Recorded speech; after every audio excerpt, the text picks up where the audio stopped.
الحمد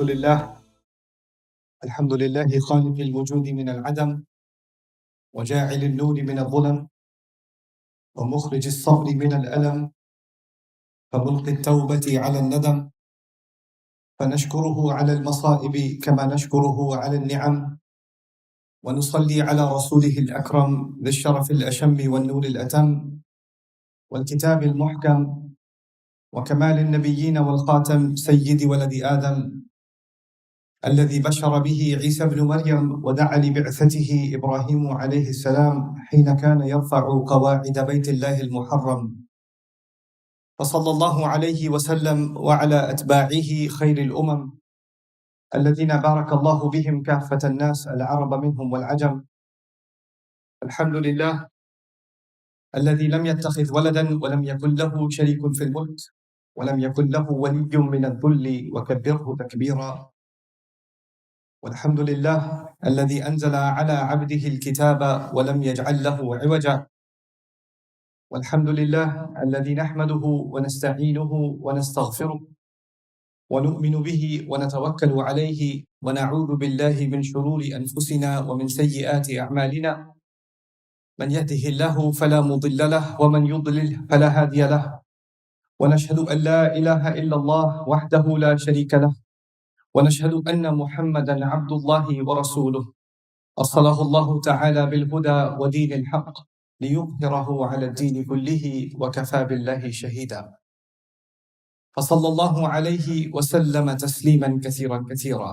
أما بعد، فإن أصدق الحديث كتاب الله وخير الهدي هدي محمد صلى الله عليه وسلم، وإن شر الأمور محدثاتها، وإن كل محدثة بدعة وكل بدعة ضلالة وكل ضلالة في النار.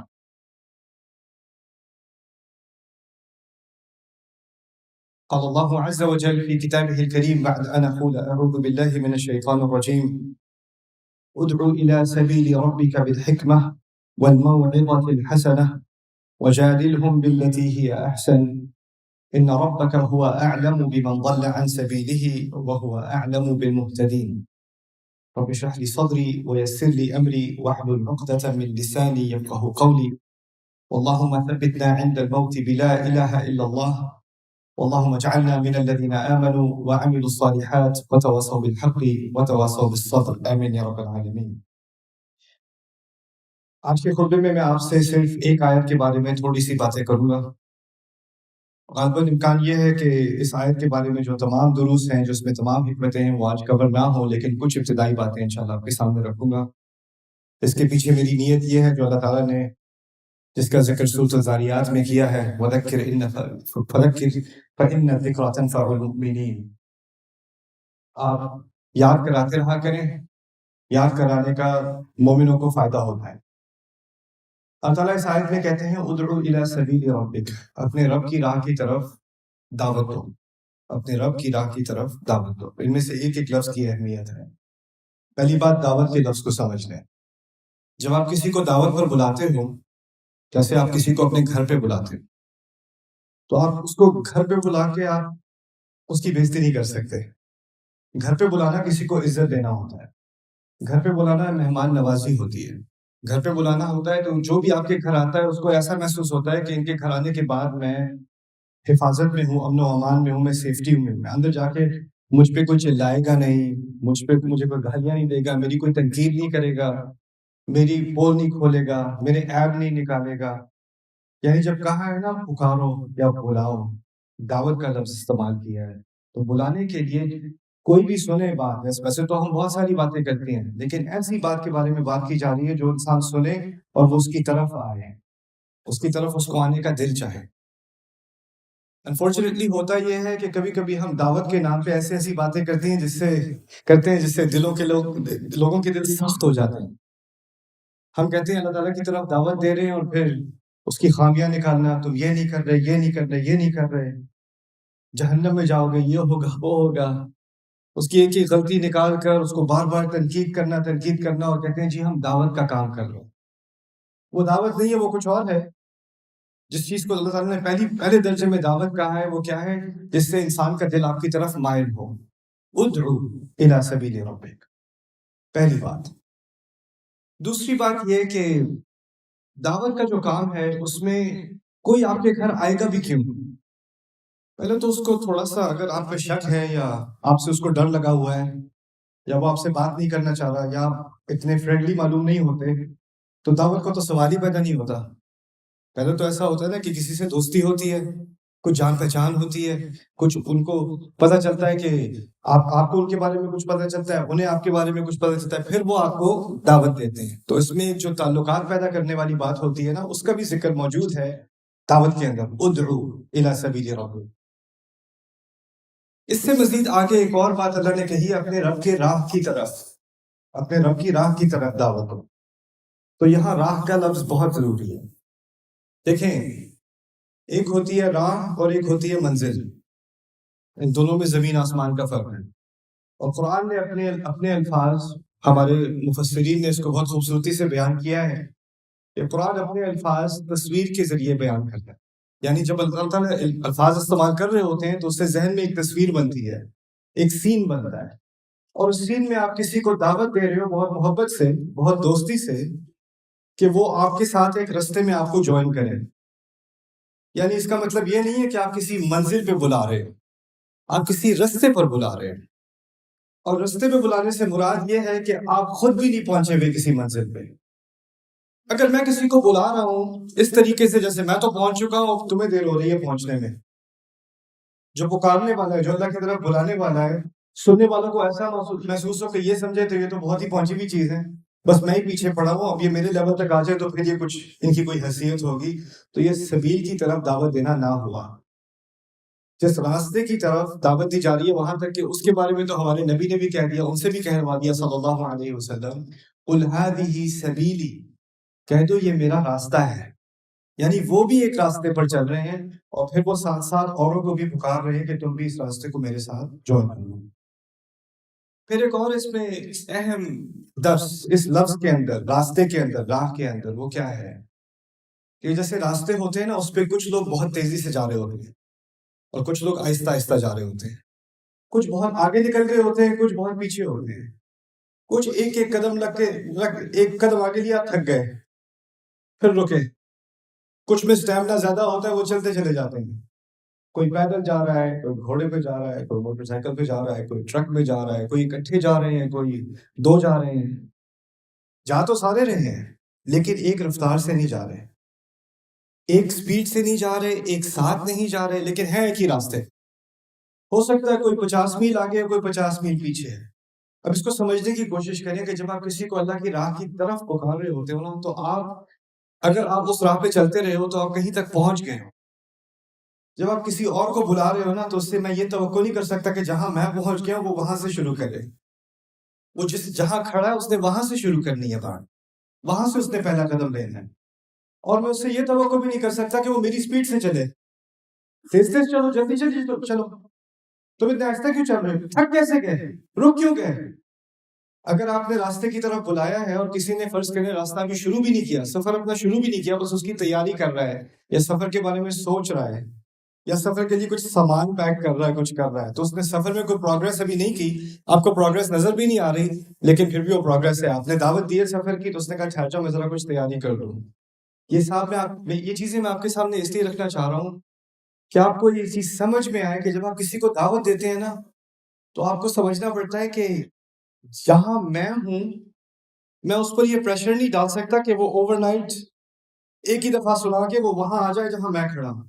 آپ کو کچھ ٹائم لگا، فرض کریں آپ نے 5 وقت کی نماز پڑھنی شروع کر دی، اب آپ کو بے چینی ہوئی کہ میرا کوئی ماں ہے، اس کو بے چینی ہوئی میرے بچے بھی اب نماز پڑھنی شروع کر دیں، میں اتنا عرصہ غفلت میں رہی ہوں، مجھے خیال نہیں تھا نماز کا، اللہ نے میرے دل میں اس کا اپنا خوف ڈال دیا، اب میں نے نماز پڑھنی شروع کر دی، اب مجھے بے چینی ہے، میرے بچے بھی غفلت میں ہیں، تو وہ روز بچوں کو نماز پڑھو، نماز پڑھو، نماز پڑھو، نماز پڑھو، نماز کیوں نہیں پڑھ رہے، خدا کا خوف کرو، پتہ نہیں ہے تمہیں۔ وہ اب یہاں پہنچ چکی ہے اور وہ چاہتی ہے بچے فوراً وہاں پہ پہنچ جائیں، لیکن بچوں کے ساتھ ہوتا کیا ہے، اس کو آپ جتنا کہو گے نماز پڑھو نماز پڑھو، مصیبت ہے، امی پھر شروع ہو گئی، دوبارہ میرا پیچھے نہیں چھوڑتی۔ اور پھر ایسی مائیں ہزاروں کی تعداد میں میرے پاس آ چکی ہیں، کہتی ہیں میں اپنے بچوں کو کہتی رہتی ہوں نماز پڑھو، وہ سنتے ہی نہیں ہیں، بلکہ وہ الٹا انوئے ہو جاتے ہیں، چڑ جاتے ہیں، ضد میں آ جاتے ہیں، وہ تو مجھ سے بھاگتے ہیں، وہ سمجھتے ہیں میں جیسے ہی وہ منہ کھولوں گی میں ان کو دوبارہ خطبہ سنانا شروع کر دوں گی، تو میری بات ہی نہیں سنتے. تو میں تو کہتا ہوں ٹھیک کرتے ہیں. اللہ تعالیٰ نے جو بات سمجھائی ہے، اگر آپ کے ساتھ ایسا کیا جاتا تو آپ بھی کبھی نماز نہ پڑھتے. اللہ تعالیٰ نے ایک وقت پر آ کر آپ کے دل میں کوئی چیز ڈالی ہے، اور وہ کسی نے نرمی سے بات کی ہوگی تبھی ڈالی ہے نا، اور کسی نے آپ کے ساتھ کچھ تحمل سے کام کیا ہوگا تبھی ڈالی ہوگی نا. ایک مشہور حدیث کا حوالہ یاد آتا ہے، رسول صلی اللہ علیہ وسلم کے پاس ایک شخص آیا، کہتا ہے ابایعک علی صلاتین، میں آپ کو بیعت دینے کو تیار ہوں، مسلمان ہونے کو تیار ہوں، نمازیں میں نے 2 پڑھنی ہے، 5 نہیں پڑھ سکتا، میں 2 پڑھوں گا، اور اس کنڈیشن پہ، اس شرط پہ میں مسلمان ہونے کو تیار ہوں. روایت میں آتا ہے رسول صلی اللہ علیہ وسلم نے اس کا اسلام قبول کر لیا، کچھ آگے سے کہے بغیر. وہ خوشی خوشی چلا گیا. باقی سارے صحابہ حیران، یہ کیا نیا ڈسکاؤنٹ پروگرام شروع ہوا ہے کہ 5 سے 2 ہو گئی نمازیں. پوچھا کہ یہ کیا ہوا؟ تو وہ کہتے ہیں جب اس کو نماز کی لذت آئے گی تو خود ہی وہ 5 پڑھنی شروع کر دے گا. اس کے بارے میں اللہ تعالیٰ خود کہتے ہیں لَتَرْكَبُنَّ طَبَقًا عَنْ طَبَقٍ، تم ایک قدم، ایک لیول پر ایک دفعہ میں چڑھتے چلے جاؤ گے، آگے بڑھتے چلے جاؤ گے. ہر کوئی ایک دم سے اسی طرح 0 to 100 نہیں جا سکتا. تو جب ہم دعوت کی بات کرتے ہیں تو پہلی چیز ہوتی ہے کسی کے ذہن میں کوئی بات ڈالنا. اس کے بارے میں ایک اور اشارہ رسول صلی اللہ علیہ وسلم سے کیا گیا، بہت خوبصورت بات ہے. انما تنذر من اتبع الذکر وخشی الرحمن بالغیب، سورۃ یاسین میں. کیونکہ رسول صلی اللہ علیہ وسلم دعوت دیا کرتے تھے بازار میں جا کر کھلے عام، قرآن کی بات سنا رہے ہیں. اکثریت مکے والوں کو سننے میں کوئی دلچسپی نہیں ہے، لگتا ہے کوئی آڈینس ہی نہیں ہے، کوئی ان کو دھیان ہی نہیں دے رہا. تو اللہ تعالیٰ نے اپنے نبی کو ایک بات بتائی، بڑی پیاری بات بتائی. آپ صرف اسی کو خبردار کر سکتے ہیں جو خود اس یاد دہانی کے پیچھے آئے، من اتبع الذکر. اور پھر کہا وہ خشی الرحمن بالغیب، یہ ہیرے والے الفاظ ہیں. اور جس نے الرحمن کا خوف کیا غیب میں. غیب سے 2 مرادیں ہیں، ایک مراد کی ابھی میں بات کروں گا، یعنی آپ کی بات تو اس نے سن لی اور وہ چلا گیا تو آپ کو لگا آپ کی بات کا اس پہ کوئی اثر ہی نہیں ہوا، لیکن آپ کی آنکھوں سے غائب ہونے کے بعد رات کو جب وہ سونے لگا اور کوئی اور اس کو نہیں دیکھ رہا تھا تو اس کے ذہن میں وہ اچھی بات تھی جو آپ نے کی تھی. آپ کو نہیں معلوم آپ کی بات کا اثر کب جا کر ہوگا، ابھی ہوگا، 4 سال بعد ہوگا، 10 سال بعد ہوگا، اسی رات ہوگا، آپ کو نہیں معلوم. اور آپ کو نہیں معلوم کہ اس اثر کا آہستہ آہستہ، جو جس طرح بیج ہوتا ہے نا اس کو اگتے اگتے وقت لگتا ہے، اسی طرح ذہن میں خیال ہوتا ہے، اس کو بڑھتے بڑھتے وقت لگتا ہے. اچھی بات کو بھی دل کے اندر تک جانے کا اور اس کے بعد اس کو باہر ایونچولی نکلنے کا، اس کا ایک پروسیس ہوتا ہے. تو جب ہم نے کسی کو اسلام کی طرف دعوت دینی بھی ہے، آپ کا کوئی یونیورسٹی میں دوست ہے، آپ چاہتے ہو کہ وہ بھی اچھا کچھ اس کی اپنی بری عادتیں چھوڑ دے، کوئی اچھی عادتیں اڈاپٹ کر لے، کچھ اچھی بات سیکھ لے. آپ چاہتے ہو کہ وہ شراب کی طرف نہ جائے، ڈرگس کی طرف نہ جائے. آپ چاہتے ہو کہ وہ خراب کمپنی کو چھوڑ دے. آپ چاہتے ہو کہ وہ نماز پڑھنا شروع کر دے. یہ ساری عادتیں جو ہیں نا، یہ ساری حرکتیں جو ہیں، یہ باہر کی ہیں. قرآن جو تبدیلی لا رہا ہے نا، جس راستے کی طرف اللہ دعوت دے رہے ہیں، وہ اصل میں تبدیلی اندر ہوتی ہے، وہ اصل تبدیلی اندر ہوتی ہے. اور ہمیں فکر ہوتی ہے کہ باہر سے سب تبدیلی آ جائے، خیر ہے، اچھا چلو باہر سے تو یہ ٹھیک کر رہا ہے نا، پھر اس کے اندر جو کچھ ہو رہا ہے اس کی مجھے کوئی فکر نہیں، میری تسلی ہو گئی. اللہ تعالیٰ چاہ رہے ہیں کہ ہر انسان اللہ سے ملنے کے لیے تیار ہو، اور وہ جب تیار ہو کر آئے گا اللہ کے سامنے، اللہ تعالیٰ نے کہا اس دن کسی چیز کا اور فائدہ نہیں ہونا، الا من اتى اللہ بقلب سلیم. ابراہیم علیہ السلام کے الفاظ قرآن میں ریکارڈ ہیں کہ اس دن کوئی کسی چیز کا، کسی اولاد کا فائدہ نہیں ہونا، کسی پیسے کا فائدہ نہیں ہونا، صرف وہی ہے جو اللہ تعالیٰ کے سامنے ایک اچھا دل لے کر آئے. اصل مقابلہ، اصل جنگ دل کا ہے، اصل جنگ دل کی ہے. تو اس لیے میں نے جب کسی کو دعوت دینی ہے اس آیت کی وجہ سے، جو میرے رب نے کہا، پہلے تو محبت سے دینی ہے جیسے گھر پہ دعوت دی جاتی ہے. دوسری بات یہ سمجھنا ہے کہ یہ ایک راستہ ہے، اس میں کسی سے توقع نہیں رکھ سکتا کہ وہ فوراً اس جگہ پر پہنچ جائے، باہر سے بھی اندر سے بھی، جہاں میں پہنچا ہوں. لیکن اس میں ایک آخری بات، اس کو کے ختم ہونے سے پہلے جو میں آپ کے سامنے رکھوں، اس میں اللہ تعالیٰ نے کہا ہے کہ دعوت کے 3 مختلف طریقے ہیں، بالحکمہ والموعظۃ الحسنہ وجادلہم باللتی ہی احسن. 3 مختلف سٹائل اللہ تعالیٰ نے بیان کیے ہیں اس آیت میں کہ جب آپ نے اللہ کی طرف کسی کو بلانا ہے نا تو یہ 3 طریقے آپ استعمال کر سکتے ہیں. پہلا طریقہ کیا ہے؟ حکمت، الحکمہ. حکمت کی عربی میں ذرا ڈیفینیشن ہماری حکمت سے، اردو والی حکمت سے اور ہے. حکمت کو عربی میں کہا جاتا ہے العلم النافع والعمل به. کسی کے پاس ایسا علم ہو جو اس کو فائدہ دے اور وہ اس پر عمل بھی کرے، تو ایسے شخص کو کہتے ہیں اس میں حکمت ہے. بہت ہی اسٹوپڈ سی مثال آپ سمجھ لیں تاکہ بات سمجھ میں آ جائے. اگر آگ جلی ہوئی ہے اور کوئی اس کو ہاتھ نہیں لگا رہا کیونکہ ہاتھ جل جائے گا، تو اس میں حکمت ہے کہ وہ آگ میں ہاتھ نہیں ڈال رہا. یعنی آپ کے پاس نالج بھی ہے کہ آگ خطرناک ہے اور آپ اس پر عمل بھی کر رہے ہیں. یہ حکمت ہے. کوئی لڑکا میڈیکل اسٹوڈنٹ ہے، لنگ اسپیشلسٹ بننا چاہ رہا ہے، لیکن اس کو اسموکنگ ایڈکشن بھی ہے، تو اس میں حکمت نہیں ہے، کیونکہ عام دنیا کی پاپولیشن سے زیادہ اس کو پتا ہے کہ اسموکنگ کا کیا اثر ہوتا ہے اس کی لنگس کے اوپر. لیکن علم تو ہے مفید، لیکن اس پہ عمل کرنے کی اس میں حکمت نہیں ہے. آپ سمجھ رہے ہو بات؟ تو حکمت ہوتی ہے کہ اگر ایک طرف تو علم بھی اچھا ہو، لیکن اتنی عقل بھی ہو انسان میں کہ اس علم کا فائدہ اٹھا کر اس کو عمل میں بھی لے آئے. پہلا طریقہ اللہ تعالیٰ نے اللہ کی طرف بلانے کا یہ دکھایا ہے کہ حکمت سے بلاؤ. اس کا مطلب یہ ہے کہ اگر میں ایسا بن جاؤں کہ مجھے کوئی اچھی چیز سیکھنے کو ملی، میں اچھی کوئی چیز جانتا ہوں، لیکن میں اس کو اپلائی بھی کر رہا ہوں، تو جب میں اپلائی کر رہا ہوتا ہوں نا، تو میں بولوں یا نہ بولوں، میرے عمل میں حکمت ہے، میرے کردار میں حکمت ہے، میرے بولنے کے طریقے میں حکمت ہے. جیسے میں بزنس کر رہا ہوں اس میں حکمت ہے. اس کی میں ایک عظیم آپ کو مثال دیتا ہوں. ایک عالم ہے امریکہ میں، وہ پہلے عیسائی تھے، پھر مسلمان ہوئے، پھر جا کے انہوں نے سعودیہ میں، جارڈن میں، سیریا میں اور جگہ کئی مقامات پر جا کر انہوں نے تعلیم حاصل کی. جمال زربوزو ان کا نام ہے. وہ اپنے ایک واقعہ بتاتے ہیں کہ مسلمان ہونے سے پہلے وہ ایک دکان میں گئے. مسلمان شاپ اونر تھا. امریکہ میں جو وہ ترازو ہوتا ہے نا سبزیاں وغیرہ بیچنے والا، اس میں اسٹیٹ کی طرف سے ایک لا ہے، ایک قانون ہے کہ 5% اگر ادھر ادھر ہو جائے تو خیر ہے. 5% سے زیادہ اونچ نیچ نہیں ہونی چاہیے، کیونکہ اس میں مارجن آف ایرر کہتے ہیں نا، تو مارجن آف ایرر 5% ہے. اس کے علاوہ اگر کرو گے تو پھر انلیگل ہے، ورنہ اتنا ہی تو اس نے جب وہاں پر جا کر اپنی گروسریز خریدی، کچھ سبزیاں وغیرہ خریدی، تو جو اونر ہے اس نے مزید سبزیاں ڈال دی خریدنے کے، یعنی جتنے کے پیسے دیے تھے اس سے 1-2 زیادہ ٹماٹر ڈال دیے اندر. تو کہتا ہے یہ کیا کر رہے ہو؟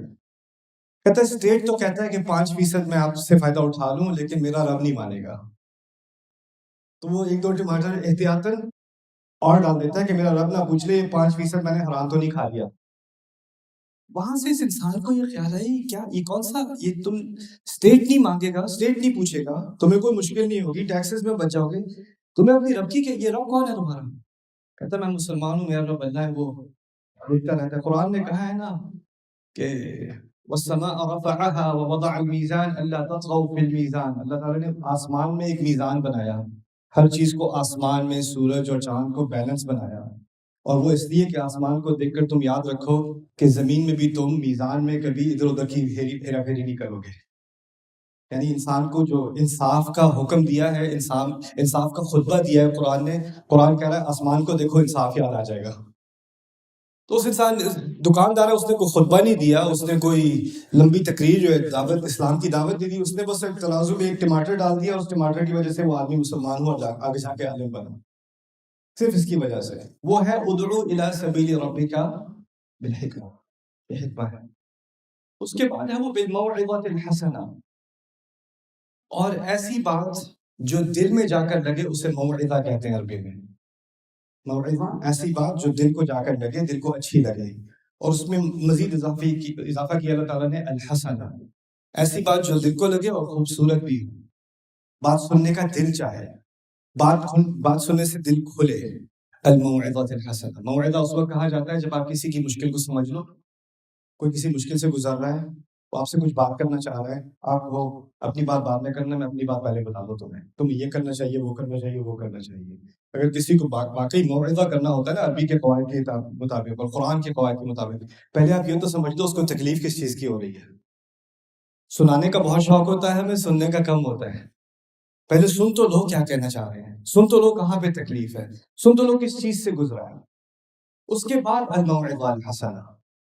اور پھر آخر میں ایک اور چیز بھی ہے. کچھ لوگ ہوتے ہیں جن کو جھگڑنے کا شوق ہوتا ہے، ڈیبیٹ کرنے کا شوق ہوتا ہے. ان کو جہاں موقع ملے، جیسے تو کچھ لوگوں کو کھانے میں زیادہ مرچ مسالے کا شوق ہوتا ہے، ان کو بات چیت میں بھی زیادہ مرچ مسالے کا شوق ہوتا ہے. کسی دعوت میں بیٹھے ہوں گے تو بور ہو جائیں گے جب تک کسی سے کوئی پگا نہیں لیں گے تھوڑا سا نا. تو کچھ ایسے لوگ ہوتے ہیں آپ کے گھروں میں ہوں گے، آپ کی فیملیز میں ہوں گے، آپ کے دوستوں میں ہوں گے، خاص کر اسلام کے بارے میں، یار یہ جو بات ہے یہ مجھے کچھ سمجھ نہیں آ رہی، کیا اس کی کچھ تک نہیں بنتی، اور اس نے وہی بات 10 سال سے وہ وہی بات کر رہا ہے، کیونکہ اسے پتا ہے اس سے بڑے مزے کی بات میں مسالے دار ڈیبیٹ ہوتی ہے، اس کو حل نہیں چاہیے، اس کو انٹرٹینمنٹ چاہیے. تو ایسے لوگ بھی ہوتے ہیں جن کو بس آرگیومنٹ کرنے کا شوق ہوتا ہے، وہ آپ کو گھمائے جائیں گے، آپ سمجھ رہے ہو اللہ کی بات کر رہے ہو، اس کی انٹرٹینمنٹ ہو رہی ہے. ایسے لوگوں کے بارے میں اللہ تعالیٰ نے کہہ دیا وَجَادِلْهُمْ بِالَّتِي هِيَ أَحْسَنُ، ان کو جواب تو دیا کرو لیکن زیادہ خوبصورت طریقے سے، یعنی ان کے ٹریپ میں نہ پھنسا کرو، سمجھ جایا کرو کہ کیا کھیل کھیلا جا رہا ہے، اور اس کا جواب زیادہ خوبصورت، زیادہ عقل مند طریقے سے دیا کرو. وَجَادِلْهُمْ بِالَّتِي هِيَ أَحْسَنُ. اب آخری اس آیت کا حصہ، إِنَّ رَبَّكَ هُوَ أَعْلَمُ بِمَنْ ضَلَّ عَنْ سَبِيلِهِ وَهُوَ أَعْلَمُ بِالْمُهْتَدِينَ. بہت ہی عظیم الفاظ ہیں، اور بہت آسانی سے انسان ان کو بھول جاتا ہے، یہاں تک کہ جو قرآن کی طرف یا اللہ کی طرف دعوت بھی دے رہا ہوتا ہے نا، لوگوں کو اللہ کی طرف پکار بھی رہا ہوتا ہے، وہ یہ بات بھول جاتا ہے. اللہ کہتے ہیں تیرا رب وہی اکیلا ہے جو جانتا ہے کہ کون اس کی راہ سے ہٹا ہوا ہے، اور وہی اصل میں جانتا ہے کہ ہدایت پر کون لوگ ہیں، وہی اصل میں جانتا ہے. میں کیا دیکھتا ہوں، میں کسی کو دیکھتا ہوں کہ وہ میری طرح سے نماز نہیں پڑھتا، میری طرح سے اس کا لباس نہیں ہے، میری طرح سے اس کی عادتیں نہیں ہیں، میری جو اسلام کی انڈرسٹینڈنگ ہے، جو جہاں تک میں سمجھا اس کی انڈرسٹینڈنگ وہ نہیں ہے، تو میرے نزدیک میں ہدایت پر ہوں اور وہ گمراہ ہے. میرا رب مجھے بتا رہا ہے صاف صاف، تم نہیں جانتے کون ہدایت پر ہے اور کون صحیح راستے پر ہے. میں اپنے علم کی بنیاد پر حق کی تلاش میں جہاں تک میں پہنچا ہوں وہ تو میں پہنچا ہوں، لیکن میری اس ہدایت، جس ہدایت پر میں ہوں، اس کی اصل حیثیت کیا ہے اللہ کے ہاں، کتنا قابل قبول ہے، وہ میرا رب جانتا ہے، میں نہیں جانتا. میں جہاں تک میں بڑا عالم بھی بن جاؤں، اسپیکر بھی بن جاؤں، میرے منہ پہ مائک لگاؤ، سارے سن رہے ہو، اس کا مطلب یہ نہیں ہے کہ مجھے زیادہ پتا ہے، میں ہدایت پر زیادہ ہوں، آپ ہدایت پر کم ہو. میرا رب ہی جانتا ہے ہدایت پہ زیادہ کون ہے، اور میرا رب یہ بھی جانتا ہے کہ کوئی ہندو بھی ہو، کوئی بدھسٹ بھی ہو، کوئی ایتھیسٹ بھی ہو، کہ اس کے دل میں جو ہدایت کا بیج اللہ نے ڈالا ہوا ہے، جو بعد میں جا کے اگے گا، اس کو میرا رب بہتر جانتا ہے، میں نہیں جانتا. میں اپنے مقام پہ کھڑا ہو کے باہر سے لوگوں کو دیکھ کے کہوں یہ گمراہی پر ہے، یہ بھی گمراہی پر ہے، یہ بھی گمراہی پر ہے، یہ بھی گمراہی پر ہے، تو مجھے آسانی سے جج کرنے کا شوق ہو جاتا ہے، اور پھر مجھے یہ ہوتا ہے کہ چلو اللہ کا شکر ہے میں تو ہدایت پر ہوں، باقی سب گمراہی پر ہیں. تو ایک عجیب سا کانفیڈنس ہے، خود اعتمادی ہے کہ ہدایت پہ میں ہوں، باقی سب گمراہی پر ہیں. اللہ تعالیٰ کہہ رہے ہیں آخر میں آپ بھی ہدایت کے طلبگار ہو جیسے باقی سب ہیں. اگر کل تک یا پچھلے گھنٹے تک، پچھلے 5 منٹ تک میں ہدایت پر تھا، اس کی کوئی گارنٹی نہیں ابھی میں ہدایت پر ہوں. ہمارے نبی سے بھی صلی اللہ علیہ وسلم مطالبہ کیا گیا ہے کہ کتنی دفعہ ہر کچھ لمحوں بعد نماز میں کھڑے ہو کے اہدنا الصراط المستقیم، اہدنا الصراط المستقیم، ہدایت دیجیے، ہدایت دیجیے، ہدایت دیجیے، ہدایت. طلب اس چیز کی جاتی ہے، مانگی وہ چیز جاتی ہے جو آپ کی ملکیت نہیں ہوتی، اس کو آپ اون نہیں کر سکتے. تو جب ہمیں نماز میں سکھایا گیا نا بار بار ہدایت مانگنے کا، اس کا مطلب ہے ہم میں سے کوئی بھی ہدایت کا مالک نہیں ہے. یہ نہیں ہے کہ ایک دفعہ ہدایت آ گئی تو بس میری جیب میں رکھی ہوئی ہے، اب وہ میری چیزیں، اب باقی بیچارے جو ہیں سارے محروم ہیں، میں ان کو لا کے دے دوں. نہ ان ربک هو اعلم بمن ضل عن سبیلہ وهو اعلم بالمهتدین. وہ بہتر جانتا ہے ہدایت پر کون لوگ ہیں، وہ بہتر جانتا ہے کہ کون اس کی راہ سے ہٹ گیا ہے. اور خطرناک ترین چیز یہ ہوتی ہے کہ جو ایک دفعہ ہدایت پر ہوتا بھی تھا، وہ اپنے اوپر اتنا گھمنڈ کرنے لگتا ہے، اتنا غرور کرنے لگتا ہے کہ میں تو ہدایت پر ہوں، کہ اسی کی وجہ سے اس کے دل میں سے ہدایت نکل جاتی ہے، اس کو پتہ بھی نہیں چلتا. اس کو باقی سب کی گمراہی نظر آ رہی ہوتی ہے، اپنی گمراہی سے وہ اندھا ہو جاتا ہے. جس دین نے ہمیں اپنے بارے میں سوچنے کی فکر دی، پہلے میں آئینے میں تو دیکھوں میں کہاں کھڑا ہوں. اگر اس دین کے ذریعے میں بس باقیوں کو تو دیکھتا رہوں، باقیوں پہ تبصرہ کرتا رہوں، باقیوں پہ میں تنقید کرتا رہوں، اپنے آپ سے اندھا ہو جاؤں، تو پھر یہی سب سے بڑی ٹریجڈی ہے. ان ربک هو اعلم بمن ضل عن سبیلہ وهو اعلم بالمهتدین. اللہ تعالیٰ ہمیں اس عظیم آیت کی حکمت کو اپنی زندگی میں لانے کی توفیق دے، اور ہمارے گھر والوں کو، ہمارے احباب کو ایسی حکمتیں جو ہیں ہم ایک دوسرے سے محبت سے شیئر کر سکیں، تاکہ قرآن کا نور آپ کی زندگی میں بھی آئے، آپ کے ارد گرد کے لوگوں کی زندگی میں بھی آئے. بارک اللہ لی ولکم فی القرآن الحکیم ونفعنی وإیاکم بالآیات والذکر الحکیم. الحمد لله وكفى والصلاة والسلام على عباده الذين اصطفى خصوصا على أفضلهم وخاتم النبيين محمد الأمين وعلى آله وصحبه أجمعين. قال الله عز وجل في كتابه الكريم بعد أن أقول أعوذ بالله من الشيطان الرجيم: إن الله وملائكته يصلون على النبي يا أيها الذين آمنوا صلوا عليه وسلموا تسليما. اللهم صل على محمد وعلى آل محمد كما صليت على إبراهيم وعلى آل إبراهيم في العالمين إنك حميد مجيد.